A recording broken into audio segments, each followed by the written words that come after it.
Assalamualaikum warahmatullahi wabarakatuh. Innal hamdalillah assalatu wassalamu ala Rasulillah. Allahumma shalli ala sayyidina Muhammad wa ala ali sayyidina Muhammad. Rabbi shrah li sadri wa yassir li amri wahlul 'uqdatam min lisani yafqahu qawli. Rabbi zidni ilma warzuqni fahma.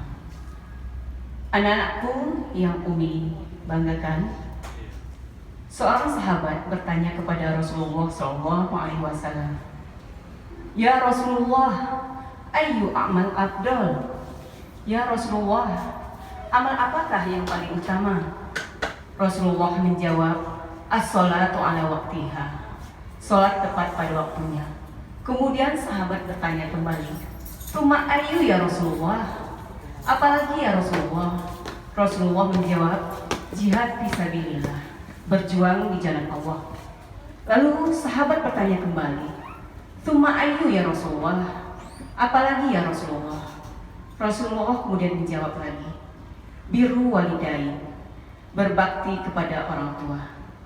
Jadi anak-anakku, berbakti kepada orang tua merupakan salah satu amalan yang utama. Pagi ini Umi akan menceritakan sebuah kisah seorang pemuda yang soleh, hidup di zaman Rasulullah namun belum sempat bertemu Rasulullah. Namanya terkenal di langit dan doanya tidak tertolak. Bahkan Rasulullah pernah berkata kepada sahabatnya Sayyidina Ali bin Abi Thalib radhiyallahu anhu dan Sayyidina Umar radhiyallahu anhu, "Apabila kalian bertemu dengan seorang pemuda tersebut, mintalah untuk didoakan olehnya." Pemuda tersebut bernama Uwais al-Qarni. Uwais al-Qarni hidup di zaman Rasulullah SAW. Ia seorang anak yatim yang soleh, tinggal di desa terpencil di Yaman. Ia berkata biru, rambutnya merah, dagunya lebar. Ia selalu melihat ke tempat sujud, sehingga dagunya menempel di dadanya. Namun ia menderita penyakit kulitnya belang-belang. Penyakit itu di saat itu dinamakan penyakit syarab. Uwais tinggal bersama ibunya yang sudah tua dan lumpuh. Keadaan mereka sangat miskin. Oleh karena itu, untuk memenuhi kebutuhan hidup mereka sehari-hari, Uwais bekerja sebagai pengembala kambing. Suatu hari, ibu Uwais mempunyai permintaan yang aneh kepada Uwais. Ibunya berkata, "Uwais, ibu mungkin tidak lama lagi hidup di dunia ini. Namun ibu mempunyai satu permintaan." Uwais bertanya kepada ibunya, "Permintaan apa itu, ibu?" Jawab Uwais. Ibunya berkata lagi, "Ibu ingin menunaikan ibadah haji." Uwais terdiam. Ia bingung. Bagaimana mungkin ia bisa menghajikan ibunya, sedangkan keadaan mereka sangat miskin. Tiba-tiba Uwais mendapatkan ide. Ia harus mewujudkan impian ibunya. Kemudian Uwais ingin membuat badannya menjadi kuat. Kemudian Uwais banyak latihan. Lalu ia mencari seekor anak lembu. Ia buatkan kandangnya di atas bukit. Orang-orang yang saat itu melihat Uwais, mereka menertawakan Uwais karena melihat sikap Uwais yang aneh. Namun Uwais tidak peduli. Setiap hari Uwais menggendong anak lembu itu dari rumahnya menuju ke atas bukit. Makin hari lembu itu makin besar dan otot-otot Uwais pun makin kuat karena menggendong lembu yang semakin berat. Ternyata itu Uwais lakukan untuk sebagai latihan untuk menggendong ibunya. Setelah 8 bulan berlalu, sampailah pada musim haji. Uwais berkata kepada ibunya, "Ibu, aku ingin mewujudkan impian ibu untuk berhaji."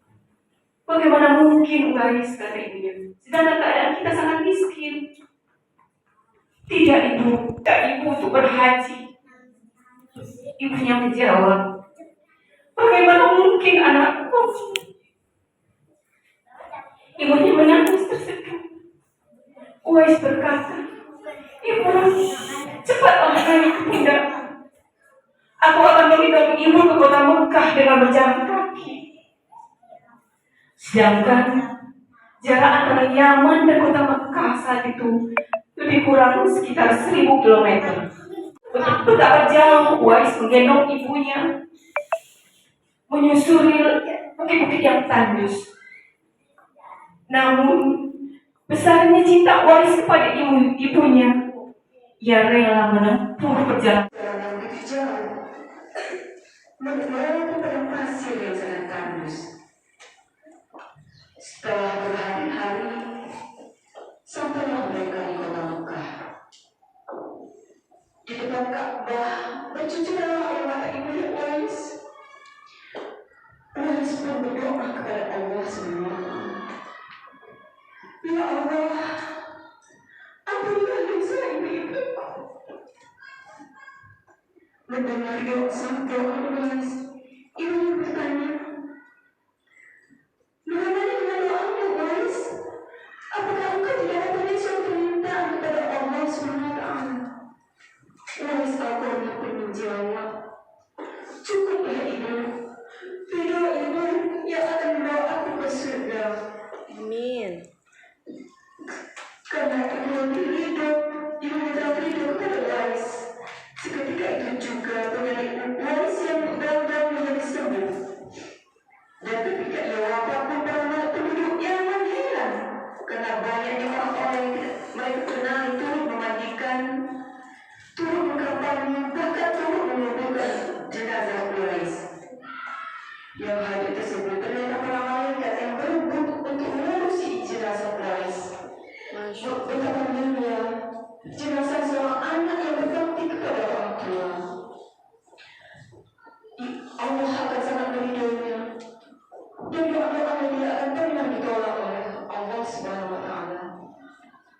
Anak-anakku, semoga kita dapat mengambil hikmah dari kisah Uwais ini. Semoga anak-anakku bisa menjadi anak yang soleh dan soleh seperti Uwais Al-Qarni, ya, yang seperti Uwais Al-Qarni, seorang pemuda soleh yang hidup di zaman Rasulullah. Ucapkan apa? Oh, doa. Amin ya Rabbal Alamin. Semoga anak-anakku dapat mengambil hikmahnya. Wassalamualaikum warahmatullahi wabarakatuh. Waalaikumsalam warahmatullahi wabarakatuh.